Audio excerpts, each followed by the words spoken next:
Bonsoir à tous, donc moi je suis Léa Tourmonnet, je fais partie de la promo 2011. Voilà, donc je vais vous parler un petit peu de mon parcours et puis de ce que je fais aujourd'hui, puisque forcément voilà, vous êtes intéressé par le marketing et essayer de vous détailler un petit peu mes missions au quotidien pour vous expliquer voilà, ce que je fais dans l'entreprise Floro. Donc moi j'ai un parcours avec du coup des expériences diverses et variées, on va dire, jusqu'au marketing opérationnel que j'occupe aujourd'hui. J'ai travaillé dans une agence de communication en tant que chef de projet, j'ai travaillé dans la grande distribution en tant que chef de secteur, j'ai travaillé également pour la société Engie en tant qu'ingénieur chargé d'affaires. Vous voyez que bon, le chemin a été un petit peu tortueux, mais voilà, mon objectif principal, c'était de travailler dans le marketing et la communication.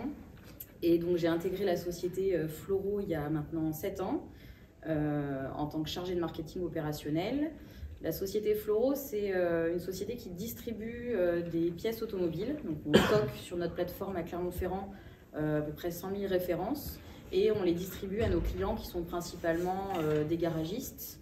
Donc voilà notre cible principale. Et donc moi aujourd'hui je suis responsable marketing opérationnel du coup pour le réseau de garage Club Autoconseil. Donc c'est un réseau qui est fédéré par la société Floro et qui fidélise en fait ses clients qui sont les meilleurs clients de la société.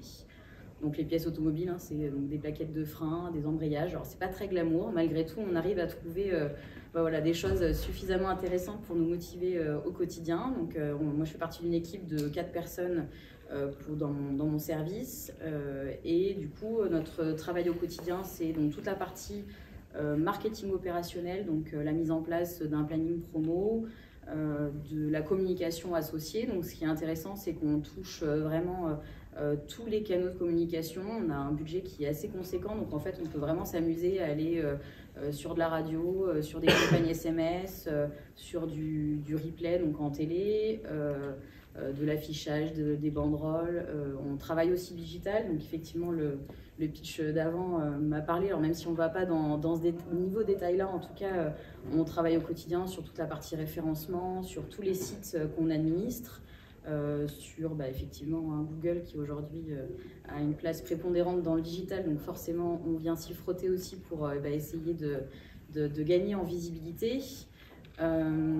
J'ai également une mission conséquente sur la partie événementielle, puisque du coup aujourd'hui nos adhérents, hein, nos garagistes qui adhèrent à notre réseau Club Autoconseil ont besoin de proximité. En fait, aujourd'hui, on les accompagne au quotidien pour leur faciliter leur travail. Hein. Un garagiste, aujourd'hui, il monte des plaquettes toute la journée, il monte des pneus, etc. Malgré tout, il a besoin de visibilité, il a besoin de communication, il a besoin d'opérations promo. Et la tête dans le guidon, il n'a pas forcément le temps de faire tout ça. Et nous, aujourd'hui, en tant que réseau, on vient l'accompagner. Donc, c'est un système un peu comme une franchise. Il paye une cotisation et en compensation, voilà, on lui propose une multitude de services. Et du coup, on œuvre au quotidien pour les aider à tout ça. Donc, l'événementiel, ça peut être simplement des réunions locales pour aller à leur rencontre.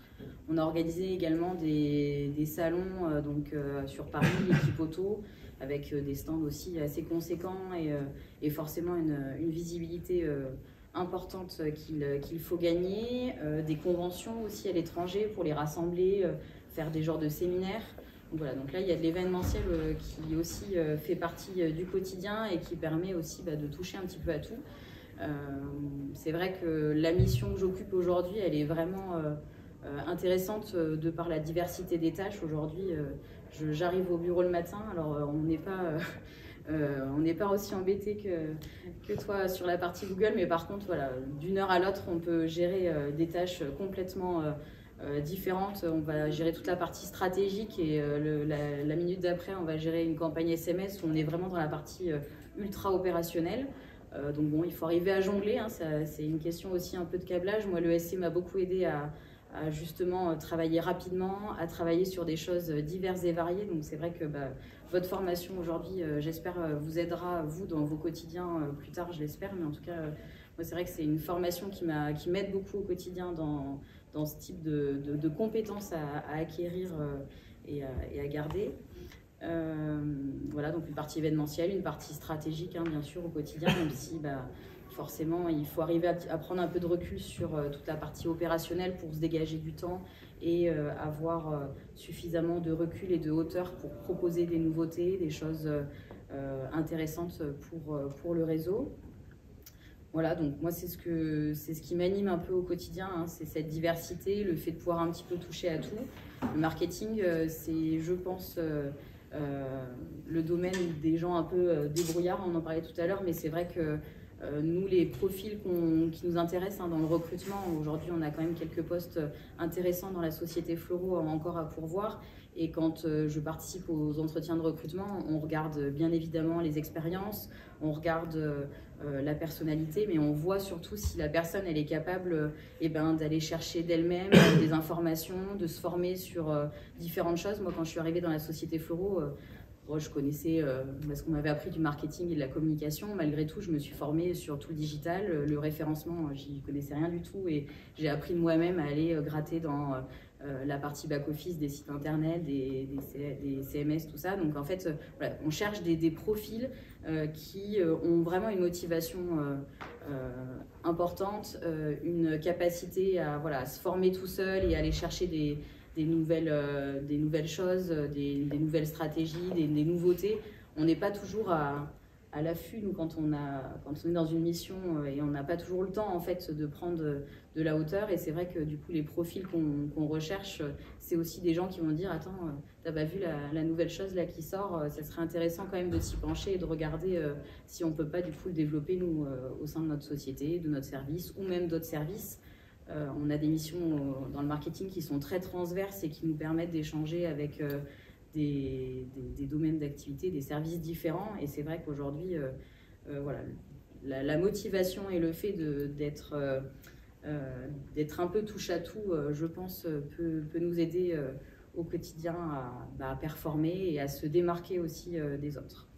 Donc voilà, la société Floro évolue dans le secteur d'activité de l'automobile. Alors forcément, c'est un secteur qui n'est pas toujours tout beau tout rose au quotidien, hein. On est dans un secteur qui a un avenir un peu flou, hein, l'automobile, avec l'émergence des véhicules hybrides, etc. Nous, on ne sait pas trop ce que va devenir l'entreprise dans les prochaines années. Malgré tout, c'est aussi un challenge. Il faut prendre ça comme quelque chose de très positif parce que la société ne va pas disparaître du jour au lendemain. Au contraire, on peut se transformer, on peut proposer des choses qui nous permettent de progresser et voilà, de développer le chiffre d'affaires malgré tous les obstacles qu'on peut rencontrer au quotidien. Il y a des opportunités dans cette société également, donc n'hésitez pas aussi à me transmettre des CV si je peux aider dans différents domaines, hein. Il y a le marketing, mais si jamais il y a des étudiants qui aspirent à travailler dans d'autres domaines, que ce soit les RH, de la logistique, aujourd'hui on a pas mal de secteurs d'activité représentés au sein de la société Floro. Donc voilà, n'hésitez pas si vous avez des questions sur la société ou même du coup sur la mission que j'occupe et les possibilités qu'il peut y avoir au sein de la société Floro. Alors, je vais me permettre d'abonder sur les deux témoignages, à la fois sur ne vous agglutinez pas sur Michelin, et puis sur l'automobile, le marketing, et puis vous ne l'avez pas dit, Aurillac, puisque la société Floro est implantée à Aurillac. Demain, je vais faire le deuxième rendez-vous d'accompagnement d'alternants, donc d'une de vos camarades, qui est en train de créer la première fonction groupe d'une entité que je ne citerai pas pour ne pas faire de concurrence, mais qui crée en tant qu'alternante. J'ai fait un master SP en e-commerce à Schema à Lille et j'ai recommencé tout en bas d'échelle comme stagiaire chez pêcheurs et chasseurs.com. Je suis arrivé, je m'occupais de l'acquisition de trafic, c'était il y a 11 ans maintenant. Et aujourd'hui, je fais partie du management, je suis actionnaire de l'entreprise. Et l'entreprise qui faisait quelque chose comme 10 millions d'euros de chiffre à l'époque en fait 30. On vient de racheter le troisième concurrent, 3 sites web, 2 magasins. On vend, nous, sur Internet, à la base, on est des pure players, donc on vend du matériel de pêche et maintenant du matériel de chasse avec chasseurs.com qu'on a lancé. On est 65-70 personnes et on va ouvrir un magasin à la rentrée de septembre, normalement, qui va rassembler toutes les activités pêche. Donc pour nous, c'est nouveau parce qu'on est 100% digital et on met un pied dans le retail. voilà l'historique. Maintenant, j'imagine que si vous êtes là, c'est que vous voulez bosser dans le marketing. Donc je vais vous raconter un peu ce que c'est que de bosser dans le marketing digital en l'occurrence. Ça fait donc plus de 10 ans que je suis chez Pêcheur. Je pense que j'ai vécu l'équivalent de 3 ou 4 vies professionnelles. J'ai connu une entreprise qui perdait de l'argent, une entreprise qui n'en gagnait pas, une entreprise qui maintenant en gagne, 3 actionnaires, Decathlon, Centre France La Montagne, un actionnaire privé maintenant qui a associé le management dont je fais partie. On avait peu d'argent, on dépensait beaucoup d'argent sur Google pour acquérir du trafic. Maintenant, on a développé la marque, on fait du branding, on a fait des pubs sur YouTube, sur du replay en télé. Donc on est passé d'une entreprise totalement Google dépendante à une entreprise qui fait du branding, qui travaille sa marque. On participe à des salons, ce qu'on n'avait jamais fait. Au départ, on l'a fait avec une table comme ça et 2 ordis. Aujourd'hui, au dernier salon, on avait 900 mètres carrés. Pour vous donner une idée, c'est l'équivalent d'un bon petit magasin déjà, avec 50 ou 60 personnes pendant tout le week-end. C'était à Montluçon il y a un week-end ou 2. Mon quotidien à moi, c'est le marketing digital, donc lutter avec Google pour faire en sorte que l'entreprise soit rentable. C'est le premier poste de dépense, très clairement, l'acquisition de trafic. Acheter les mots-clés, faire en sorte que les campagnes YouTube diffusent bien, soient rentables, etc. J'arrive le matin, tout se passe bien, à 10 h, Google nous met une pénalité, à 11 h, il faut mettre à jour la base de données pour essayer de revenir sur Google. On travaille également le référencement naturel, donc ça c'est toute la partie non payante, donc faire en sorte que le site soit bien référencé techniquement, donc ça je discute avec mes développeurs qui parlent une langue que je ne comprends toujours pas, et je m'efforce de leur faire passer des messages pour qu'on arrive à faire des choses qui ont du sens. On travaille également le contenu sur le site, donc rédiger des belles fiches articles, optimiser les landing pages, comme on les appelle, pour que le client trouve ses produits, puis surtout que Google aime notre site, parce que c'est quand même Google qui décide de notre sort, très clairement. Ça c'est pour la partie référencement naturel. On travaille aussi l'UX, l'expérience utilisateur, c'est-à-dire faire en sorte que le client trouve le bouton ajouter au panier, c'est quand même le plus important. Et quand vous avez un site avec 150 000 références, c'est pas forcément évident. De la canne à pêche qui va jusqu'à 4 mètres à l'hameçon qui est grand comme ça. Et il faut agencer tout ça sur le site, faire en sorte que le client il ait une bonne expérience, qu'il revienne, qu'il soit fidèle, qu'il arrête de passer par Google, qu'il me coûte un œil à chaque fois, qu'il arrête de cliquer sur les liens payants et qu'il clique sur donc il arrête de cliquer sur comment dirais-je, canne à pêche et qu'il aille cliquer sur pêcheur.com, qu'il connaisse ma marque. Donc travailler tout ça parce que pêcheur.com, un clic c'est 3 centimes, une canne à pêche Shimano c'est 20 ou 30 centimes. Pour faire une vente derrière, ben, vous voyez que c'est pas le même enjeu. Donc du coup, mon quotidien est fait de ça et de ce que Google me réserve. Donc pour vous donner un exemple, on a le site chasseur.com. Il y a une semaine, notre compte Google Ads a été coupé parce que sur chasseur.com, comme vous pouvez l'imaginer, on vend des armes. Bien sûr, on ne fait pas de publicité pour les armes de chasse, mais on en vend. Ça n'a pas plu à Google et à sa pudeur de gazelle. Et du coup, il nous a coupé le compte. Donc je perds 30% du trafic du jour au lendemain. Donc il faut trouver des solutions pour acquérir du trafic. Et puis du coup, on va lancer un site dédié aux armes et aux munitions qu'on vendait sur chasseur.com. Site qu'on va créer en moins d'1 mois normalement. Ça, c'était pas du tout prévu à la roadmap, vous imaginez bien. Et donc voilà, le quotidien du marketing digital, c'est ça, c'est arriver le matin et survivre. Et vous balader en trottinette et bien vous marrer avec les collègues parce qu'on reste une entreprise jeune et on va dire détendue. On a un projet humain assez ambitieux, on est une entreprise, je pense, libérée. J'imagine que vous avez parlé un peu de ça en RH. On met la responsabilité au centre. Comme je vous disais, je suis arrivé, j'étais stagiaire, maintenant je fais partie même si j'aime pas trop le terme, on va dire des leaders de l'entreprise. Et chez nous, il y a un président, une équipe de leadership de 7-8 personnes, donc des gens qui vont piloter des pôles administratifs, commerce, logistique, informatique. Et après, il y a tout le monde. C'est-à-dire qu'il n'y a pas de chef, de sous-chef, de sous-chef, parce qu'on n'a pas le temps de faire du reporting et de rendre des comptes. Nous, ce qu'on dit, c'est que ce qu'il faut, c'est agir, faire, et celui qui fait, c'est celui qui sait. Donc, par exemple, j'avais une discussion encore hier avec quelqu'un de mon service client qui m'expliquait que des produits arrivaient cassés, qu'il fallait revoir l'emballage des cannes qui sont un peu fragiles et qu'il fallait l'offrir pour les produits chers. Ben ça, si ce n'est pas quelqu'un du service client qui a l'idée, ce n'est pas moi qui vais l'avoir en étant avec une problématique Google. Donc il faut l'écouter, il faut l'accompagner pour que cette personne qui n'est pas à l'aise sur la mise en place de projet, qui est au service client, donc qui prend les appels, qui se fait engueuler par le client, qui raccroche, qui se fait engueuler, qui raccroche, qui a une idée qui est pertinente parce qu'il est au contact du client, c'est ça le plus important, il faut l'aider à mettre ça en place. Et mon boulot, ça va être d'aider ces gens-là à mettre en place les idées qui sont bonnes et qui viennent du terrain, entre autres. J'en passe et des meilleurs. Donc voilà mon quotidien. Et pour revenir à l'entreprise libérée, donc, beaucoup de responsabilisation des gens, on fait confiance, a priori. Donc on laisse les gens agir, prendre leurs responsabilités. On a besoin que tout le monde prenne des décisions, comme la personne que je vous décrivais, qui n'est peut-être pas à l'aise avec les chiffres. Donc on diffuse tous les chiffres de l'entreprise en toute transparence. On a besoin que tout le monde sache quand ça va bien ou quand ça ne va pas bien. On a besoin que chaque personne qui est à son poste, service client, logistique, celui qui fait des cartons même, hein, on a la moitié de l'équipe qui fait des cartons, sache que, par exemple, on a l'inflation sur le carton, c'est tout con, mais ça peut influencer le coût d'envoi d'un colis, donc baisser la rentabilité de l'entreprise, donc baisser les prix. Si on arrive à faire comprendre ça à l'entreprise, celui qui utilise des cartons, il va faire gaffe à utiliser la bonne taille de carton et pas prendre des cartons trop grands. Ça peut paraître des détails, mais c'est ce qu'on essaye de faire vivre dans l'entreprise et ne pas avoir quelque chose comme Amazon où on va vous dire je décide à ta place le carton qu'il faut prendre ou je te fais pas confiance donc je te donne des ordres. Chez nous, chacun est responsable de ce qu'il fait et il porte la parole de l'entreprise. Et donc du coup, tout est très transparent.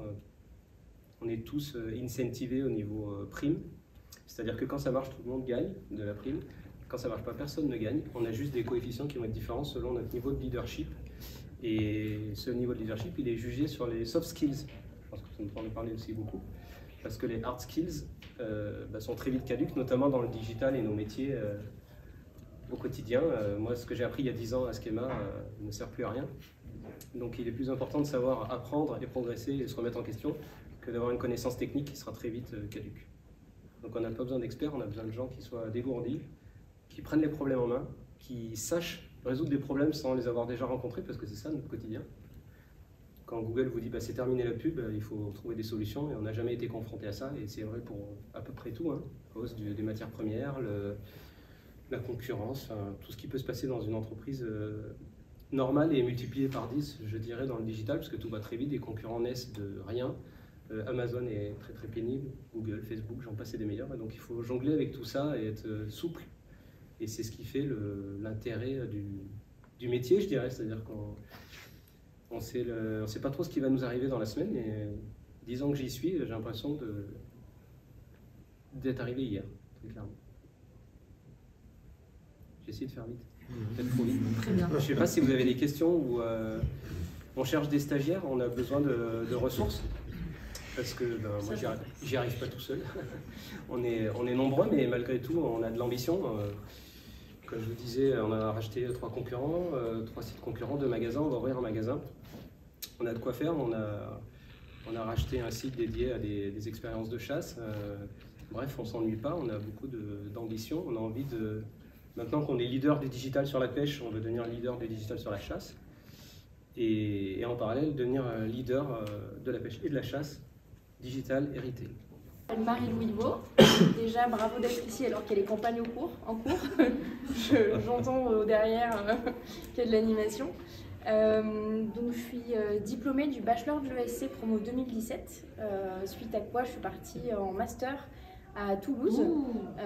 Voilà, je me suis fait huer, je suis revenue vers mon école d'origine, je suis là aujourd'hui.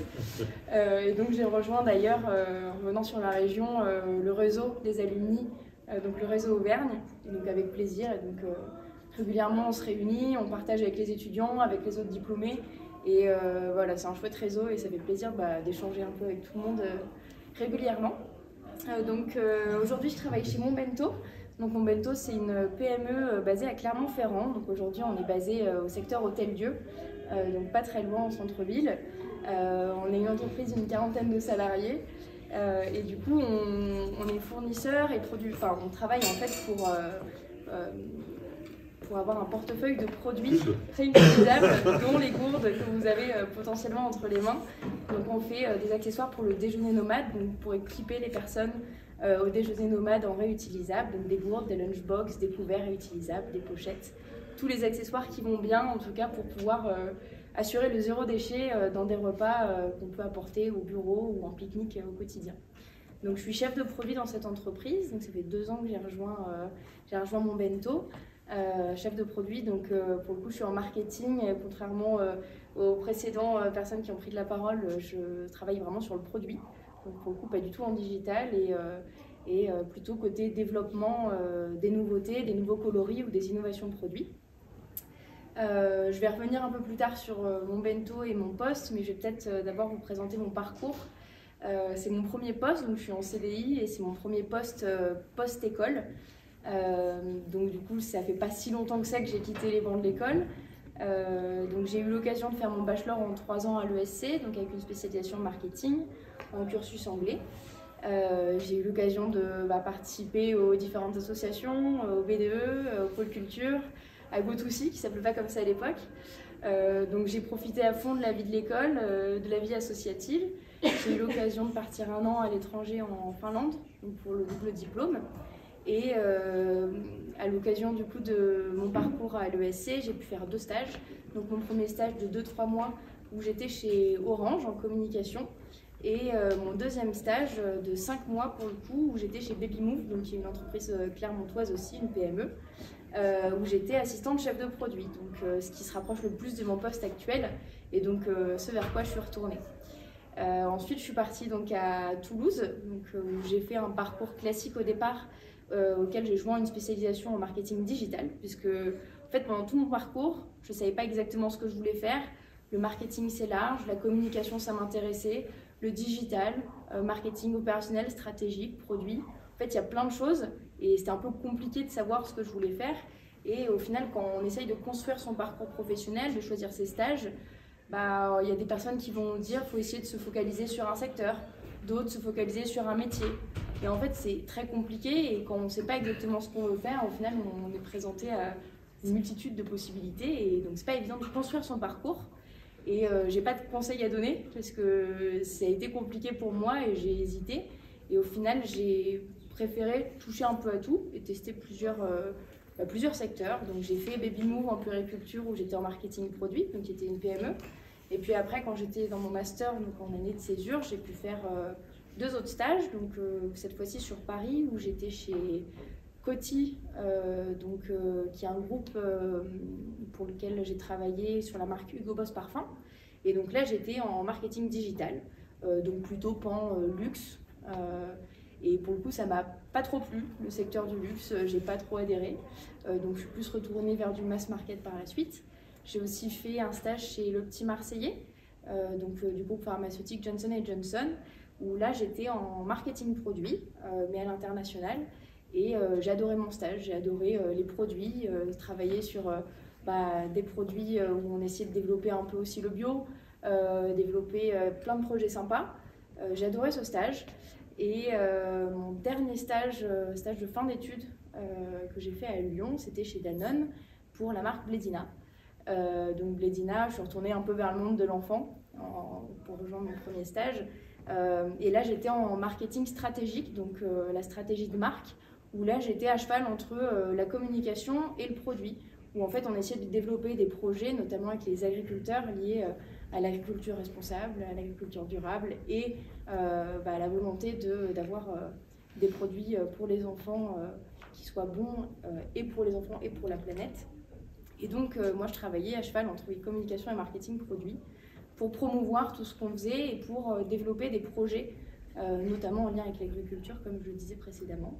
Et j'ai aussi beaucoup aimé ce stage. Donc à la fin de ça, je suis arrivée sur le marché de l'emploi, il fallait que je trouve mon premier poste et il y avait plusieurs choses qui me plaisaient. Le marketing stratégique, donc comme chez Blédina, le marketing produit, mais aussi j'étais curieuse de savoir si j'avais pas envie de pousser un peu plus le marketing digital. J'avais fait ma spé là-dedans, j'avais eu des super projets dans mon master à Toulouse là-dessus, j'avais eu des intervenants très intéressants qui nous ont parlé du métier. Et j'avais pas tant travaillé là-dedans dans mes stages, donc je réfléchissais aussi à pousser sur ce métier. Et donc même après tous ces stages, j'étais pas convaincue de savoir ce que je voulais faire. Et au final, ça s'est plutôt fait à l'opportunité, puisque j'ai cherché mon premier emploi en période de Covid, donc c'était pas facile. Je cherchais globalement ailleurs qu'à Clermont-Ferrand, mais il se trouve que j'ai entendu parler via quelqu'un de l'école qui a une ancienne...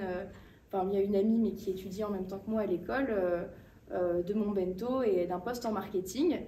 Donc j'ai tenté de me rapprocher des équipes et il se trouve que je suis notamment tombée sur Elodie, donc, qui est ma manager actuelle, que j'ai rencontrée lors de mon tout premier stage chez Babymove.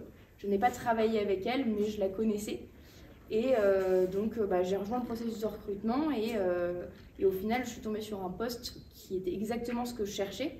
Donc un poste de chef de produit chez Monbento, donc une entreprise avec un impact positif, avec des projets qui ont pour volonté d'aller vers le zéro déchet et de promouvoir le réemploi et on va dire qui est en tout cas en ligne avec les aspirations RSE et en ligne avec ce qui me tient à cœur et ce qui me paraît être une bonne base, on va dire, de travail et ce qui me motive.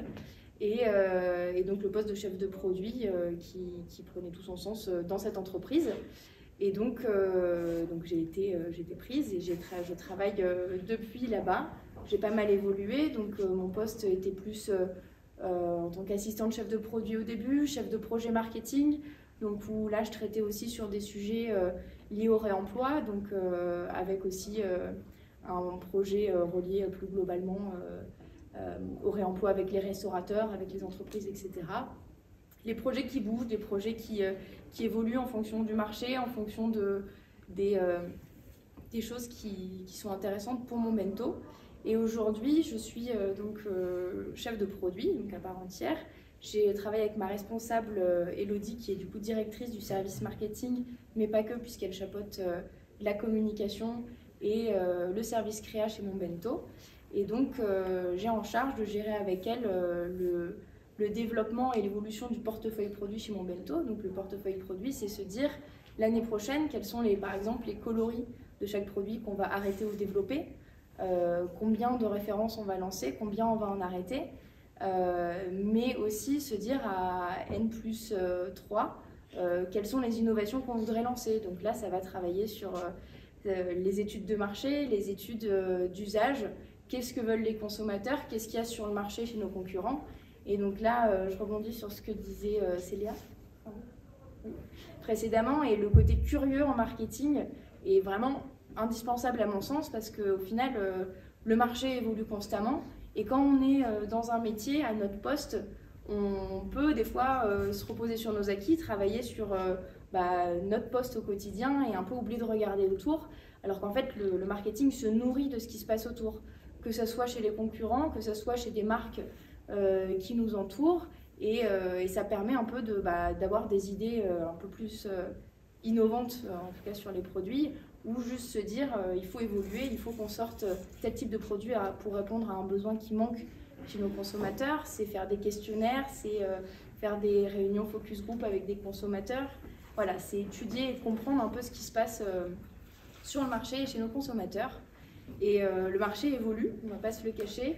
Aujourd'hui, on a la part de e-commerce, le B2C, toutes les ventes en ligne qui continuent de grossir. Que ce soit via les ventes en ligne sur nos sites, le déploiement aussi des réseaux sociaux. Il y a de plus en plus de personnes qui vont être intéressées par des marques via les réseaux.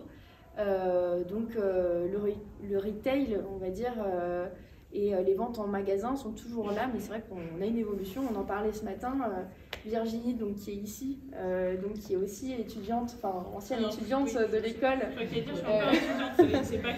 qui est directrice financière chez Monbento.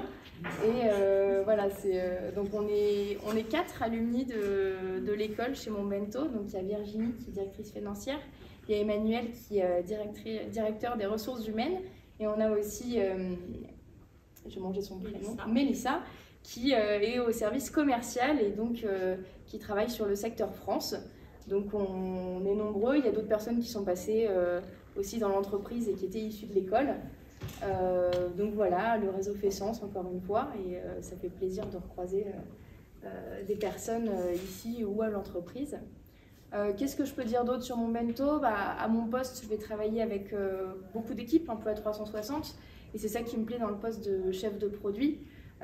Puisque du coup on va travailler avec le service logistique et supply pour passer les commandes sur les produits par exemple, de manière très concrète. On va travailler avec le service qualité pour le développement des nouveautés, on va travailler avec le service créa et graphisme pour développer les nouveaux coloris, les nouveaux graphismes qu'on va mettre sur nos produits. On va travailler après en aval sur la partie commercialisation, donc avec l'équipe communication pour développer tous les assets reliés au lancement des nouveautés. On va travailler avec le service commercial pour leur livrer les outils qui sont nécessaires à la vente des produits. Donc voilà, on va travailler un peu avec tout le monde pour développer les produits et les lancer sur le marché. Et donc on a vraiment une vision 360 et on peut suivre le projet de A à Z et se dire que voilà, on a dit qu'on développait ce produit et on le voit de A à Z. Et ça, c'est quelque chose qui est très sympa, en tout cas que moi j'apprécie dans mon métier. Et voilà. Aujourd'hui, d'un point de vue stage, puisque je me doute que ça vous intéresse aussi, donc on a un stage en marketing. Il peut être renouvelé du coup courant de l'été, c'est des stages de 6 mois. Donc on prend les candidatures qui seront à l'étude suivant le renouvellement ou non du stage et du coup les candidatures qui pourront nous être présentées. Donc n'hésitez pas, vous pouvez me contacter aussi sur LinkedIn. Voilà. Et si vous avez des questions, n'hésitez pas à me les poser après.